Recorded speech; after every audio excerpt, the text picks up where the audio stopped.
here at the cab where you guys are. We'll have class that starts here tonight at 6, and I'll be teaching. And then we also have our main campus in Sandy Springs off of Georgia 400. So my background again is retired military. I was active duty. I was a comptroller. And I am I'm a planner. My husband hates it. We're like, he's let's think about it and just do it. And I'm like, no, let's give ourselves 3 years. I'm like that far.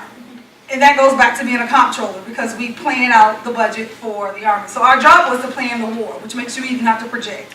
Plan to go in and plan how we get out. With that said, I decided to plan my exit. I knew I was going to give the Army about 22 years after I had my last child, and I was ready to do something else. I was talking to Sonia earlier about, I was one of the lucky ones to get out debt-free and have my doctorate paid for. So I was, whatever I did, it was definitely going to be a return. So I sat up one day at work and I thought, I think I want to teach. I think that, I'm good, I'm a gift for gab, and I enjoy it. So I went online and I applied for some teaching classes at Strayer. And my master's is in finance, and so I think I did the application, and within 2 days they called me, and it kind of frightened me a little bit. So did the interview, everything was over the phone. I'm expecting to go in to somewhere, because remember I left my mom's house, I was like 18. So I'm thinking that the process should be I go somewhere. Nope, everything was on the phone. She explained to me everything was going to be, I was going to teach online. Did not realize that I had applied to teach online. Okay, not a problem. So we went through the process and the conversation about teaching online. This was in 2009. So always taught classes online for Strayer, finance, corporate finance, entrepreneurial finance. Did that up until now. I still dabble with them and teach some finance classes here and there. Then I decided to go and I said, well, this online thing is like really freaking taking off. Because when I was in college, there was no online. I don't know how many of you had online, but that wasn't an option. You went into the classroom. And so I'm starting to watch, and I go out to higher ed and I put in another application and they call me for online. Because once you understand the world of, anybody teach online in here?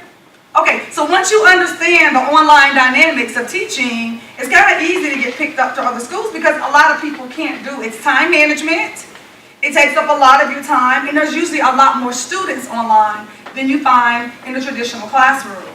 So I did that up until I retired, then I applied here, started teaching here as an adjunct faculty. Came into the classroom for the very first time and realized, okay, there's a big difference here. There's a huge difference. There's a difference between the quality of work I'm getting from the students in the classroom versus kind of what I'm getting online. My engagement is different. So we stayed, and of course, during the recession, people come back to college. They go back to school and they retool to figure out, let me get what the industry is looking for. So we had so many classes. We had classes that we probably could have had weekend classes because everyone was coming back to school. Well, once the job market opened and things were getting a little settled, people were able to get jobs, so not as many people were taking classes in the classroom. But our online is just soaring. People are going online. So as being, from the administrative side, University of Phoenix has said, you know what?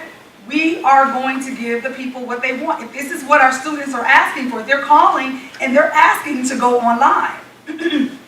We're not going to put pressure on our enrollment people to bring people on ground. If this is what they want, this is what we're going to do.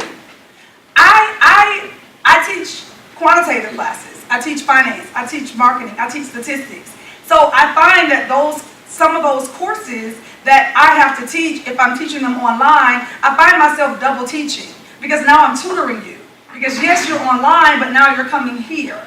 And so my thing and my challenge to my faculty that I hired to teach here is we have to bring in experiential learning. You've got to bring in how these students can apply what we're doing in a real life situation. If it's accounting, how do we apply this in a real life situation? That's not something that you're able to really get in an online environment. And here's the thing, piggybacking off of what Sonia said about millennials, they don't read.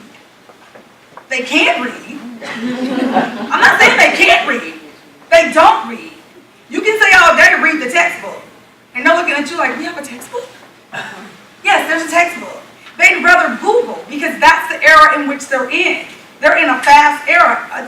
textbook now, textbooks are going to the online platform, which is wonderful, right? Because now you have Vital Source, and so all the textbooks are loaded there.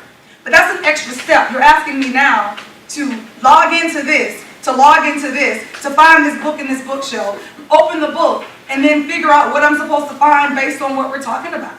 How about I just Google that? Because that's there, but everything isn't in Google. Or let me YouTube it, and now I found a YouTube video that's over my head.